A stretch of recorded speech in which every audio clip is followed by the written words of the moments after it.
notice how there's a lot of really upset people in the stories that make up the first 11 chapters of Genesis?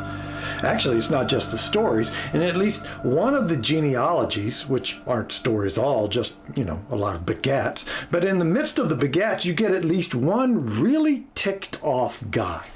But mainly, it's the stories where people are getting upset right and left. And chief among them is, well, God. I mean, he gets really, really upset, peeved, cheesed, steamed, bent, vexed, fired up, in a snit, in a huff, crankaholic, rageologist. Somebody give that man a Snickers, kind of mad.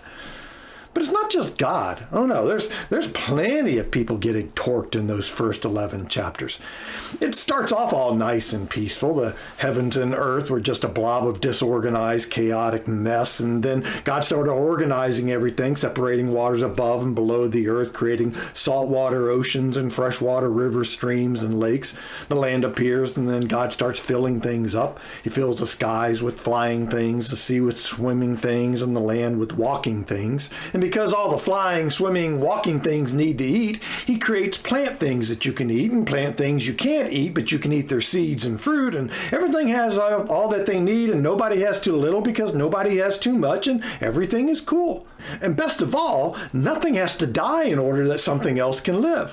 When you get hungry, you pick some asparagus, and the asparagus grows right back because that's what plants do. And when you get tired of asparagus, you pick some apples or some berries, which the apple trees and berry bushes don't mind because they were going to drop the fruit and berries anyway, because that's how the seeds get into the ground, and you get more apple trees and berry bushes.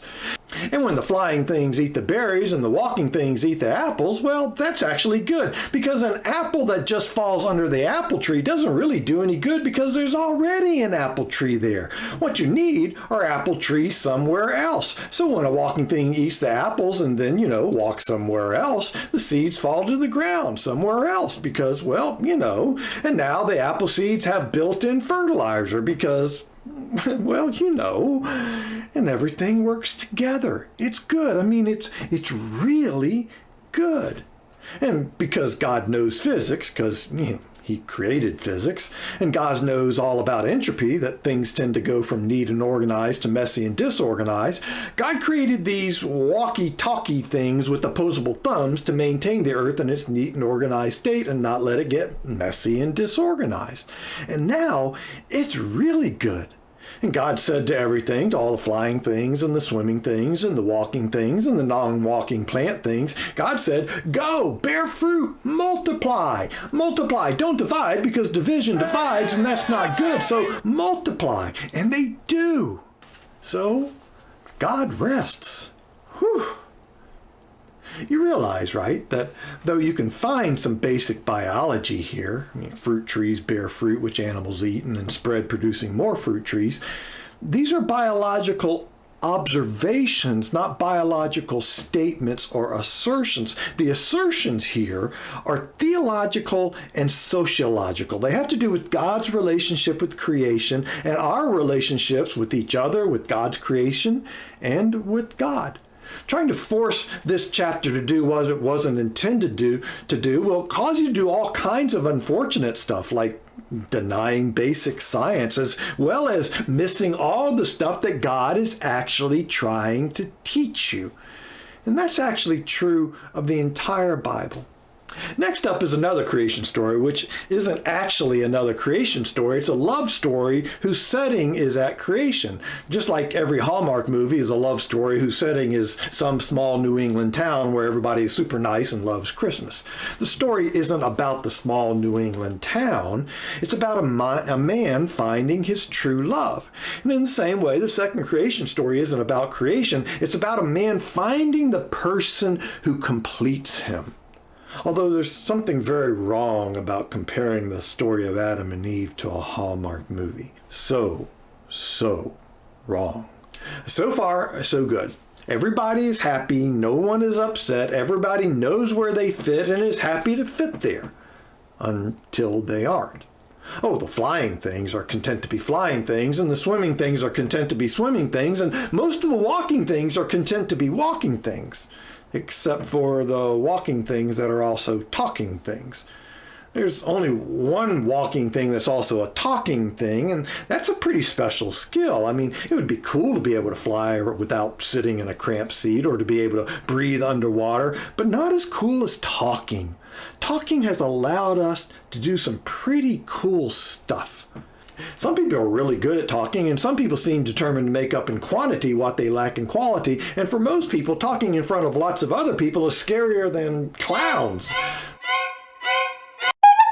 But still, talking is a really special thing, and it ought to be special enough. But no. The walking and talking things wanted more. They wanted to be knowing things.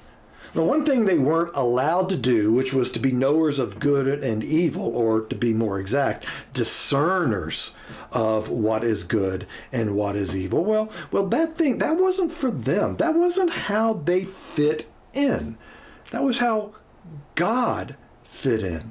He's good at discerning good and bad. The walking, talking things weren't. Never have been. Never would be. But the walking, talking things wanted to also be knowing things in a way that they couldn't handle. But like every teenager ever born, they thought they could handle it before they were ready to handle it. So they took a bite out of the "I'll decide for myself what is right and what is wrong" fruit, and their eyes were opened. Opened not to what is good and evil. They still weren't good at discerning that. But open to the fact that they had private parts that were quite public, and they became ashamed. And so they hid, because nobody likes anyone staring at them when they're naked and ashamed. But they hid not only their private parts, they hid their public parts also. They hid all of themselves, even the parts they weren't ashamed of. But that's what shame does. It reduces a person to the size of their shame, or the shame grows larger than that person and swallows them up. Same result. And then God comes along and he can't find them. So he calls out to them and they say, "Hey, we'll just talk to you from behind these bushes because that's the only way we can keep our private parts private." And God said, "Private parts?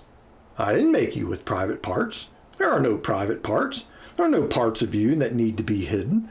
Which, when you think about it, is true. I mean, animals don't have private parts. They have reproductive organs and stuff, but they aren't private. With some animals, they're hard to see, but that's just because of the way the animals are made, not because they're ashamed.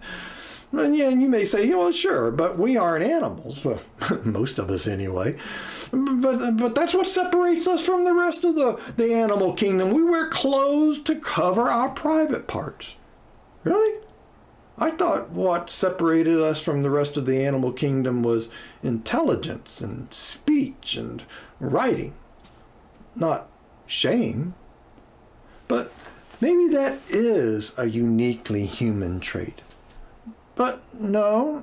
Have you ever seen a small child at the beach? Naked is their desired state. And not just at the beach. My grandson's 13 months old and he strips down to his diaper every chance he gets. And if he gets the chance to run around without even the diaper, I was running. So shame isn't actually a human trait. It's an adult trait that we have to teach to our children. We teach them shame. But it's not so much that we teach them to be ashamed of their bad behavior. We go beyond that. We teach them to be ashamed of their bodies, of themselves. We teach them that, and then we enforce it. Now, God is upset, but I don't know how mad he is. Maybe a little. He's perturbed, probably a little more, disappointed than anything. But yeah, sure, he's upset a little. But notice what happens with the humans. Adam, which means man, and Eve, which means source of life or mother. Notice what shame does to them. See, shame is too heavy a burden to bear alone, so we spread it to those around us. Shame leads to blame. Mother blames the serpent. Man blames mother. But wait, he does, but he doesn't stop there. Man blames God. You gave her to me. I was doing fine all by myself. If this was just me, none of this would have happened. Which probably ticked God off even more, but he doesn't really show it.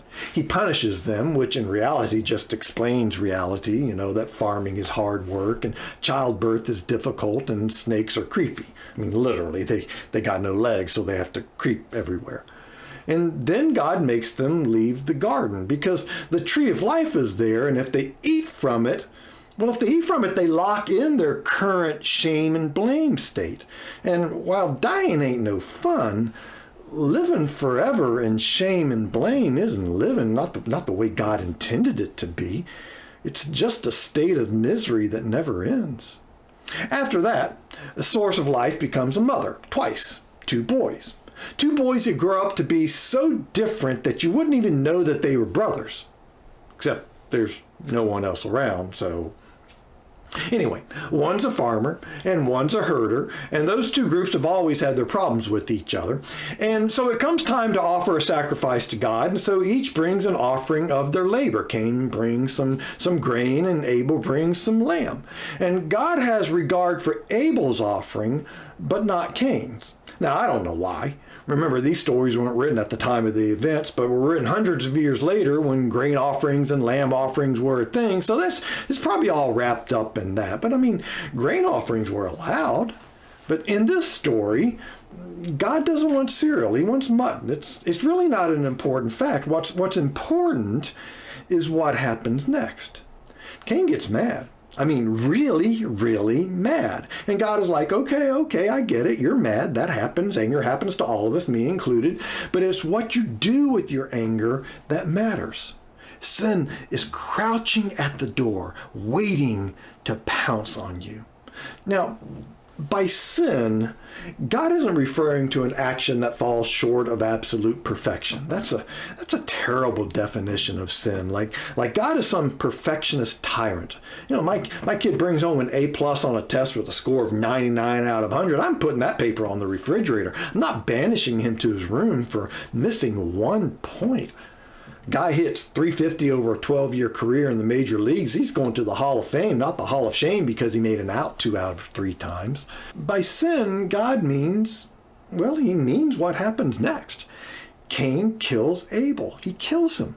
He gets mad at God, and he kills Abel. Just like Adam got mad at God, and then he pointed the finger at Eve. Except Cain didn't just point the finger at his brother. He murdered him. Which, is an escalation. But that's what happens. First you think that you're the one to discern what is right and wrong, and then you blame those who you discern to have done you wrong. You decide who is right and who is wrong, who is good and who is evil, and it's just a short step from there to deciding who deserves to live and who deserves to die. Which is actually not that hard. I mean, good people deserve to live and evil people deserve to die. And since you've already decided that you can discern who is good and who is evil, well, it's not really that hard. So now God gets really upset. He's much more upset than he was with Cain's parents back in the garden because, what Cain did was worse than what his parents did. I mean, Adam and Eve didn't kill anybody. Adam didn't get mad at God and kill Eve. He didn't even kill the snake.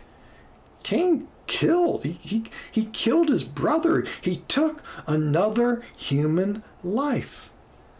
There are those who say that to God all sin is sin. There's no ranking of sin. All sin, any sin, renders us unclean and unfit to stand in the presence of God. All sin, any sin, renders us guilty of rebellion against God and deserving of an eternity banished from the presence of God, and eternity instead spent weeping and wailing and gnashing our teeth in the lake of fire. And the only way to save us is for God to require the very life of his only begotten Son, his pure, blameless, perfect Son, because of the wages of sin is death, and God won't forgive unless somebody dies.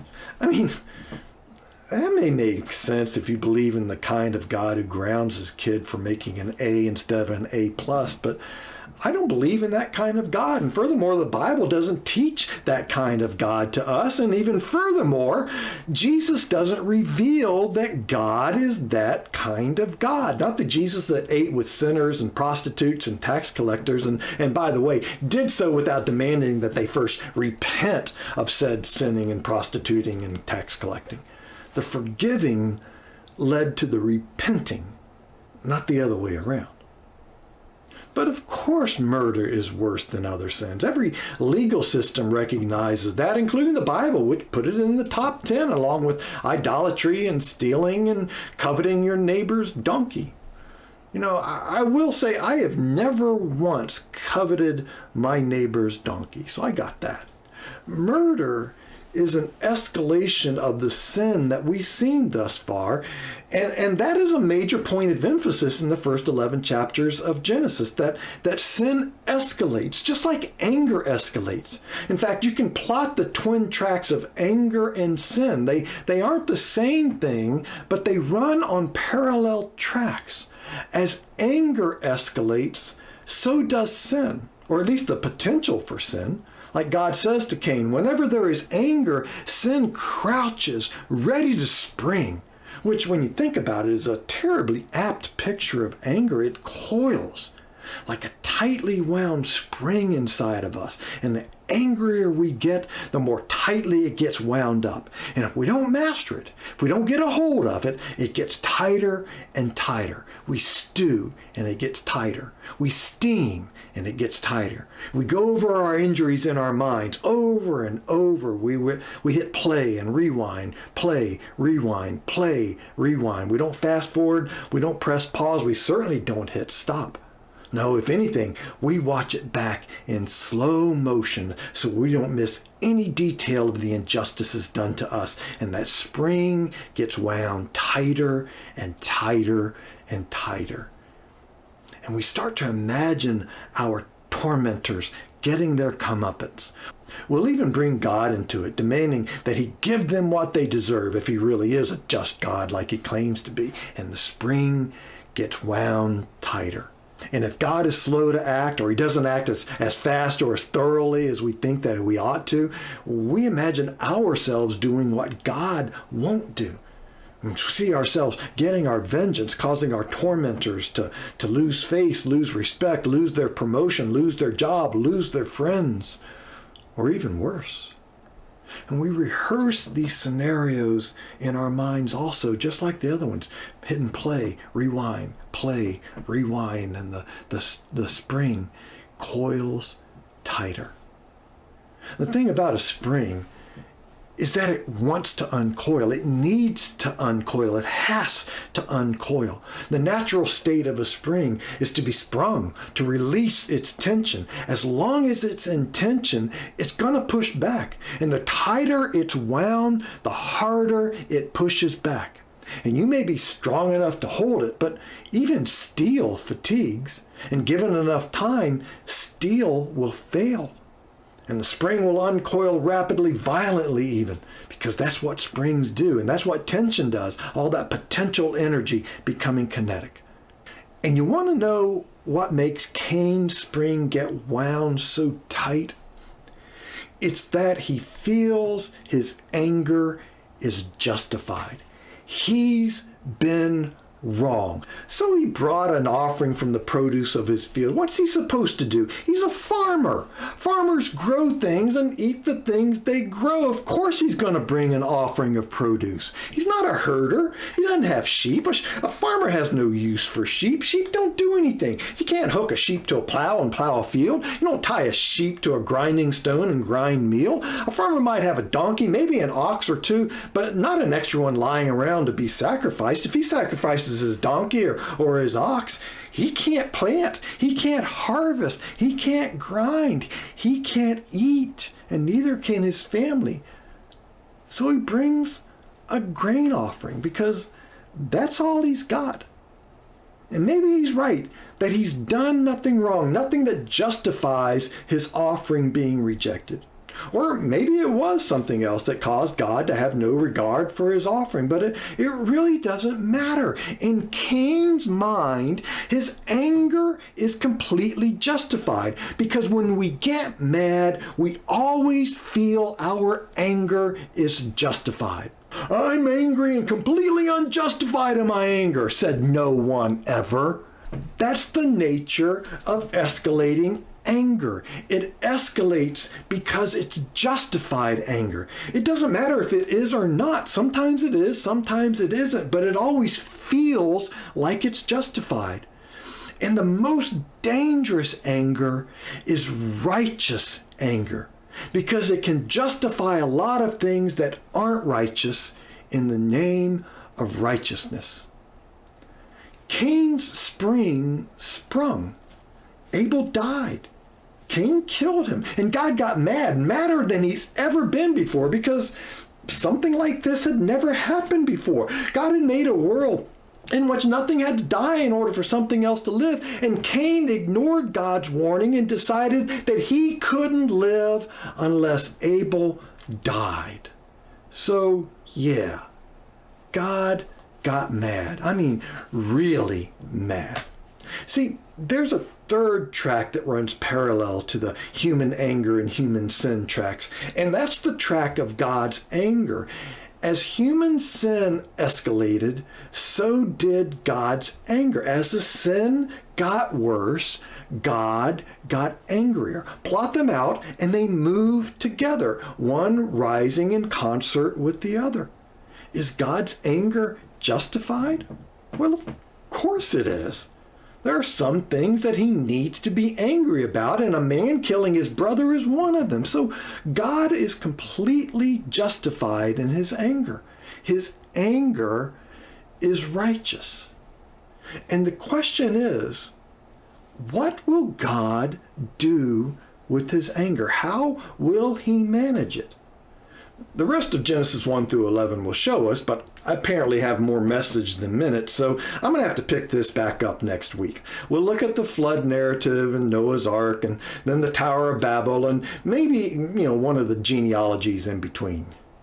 Yay! Genealogies! Can't wait! I feel your enthusiasm. Just try not to be angry that you have to wait a week. Father, learning how to be patient, slow to anger, abounding in rock-solid, steadfast love is not easy. Sometimes it is, but there are things that happen that try us, that really put us to the test. There are things that happen in this world that deserve our anger, and to not be angered by them, to be indifferent and apathetic, well, that's not a very loving response. But you have warned us of the danger, how sin lies in the bushes, crouched and ready to pounce. So we must master our anger, or it will master us. So teach us to master it. Be patient and slow to anger with us, because we're always apprentices at it, never masters. Continue to train us, and may we have supple hearts that are humble enough to learn and loving enough to want to. In Jesus' name, amen.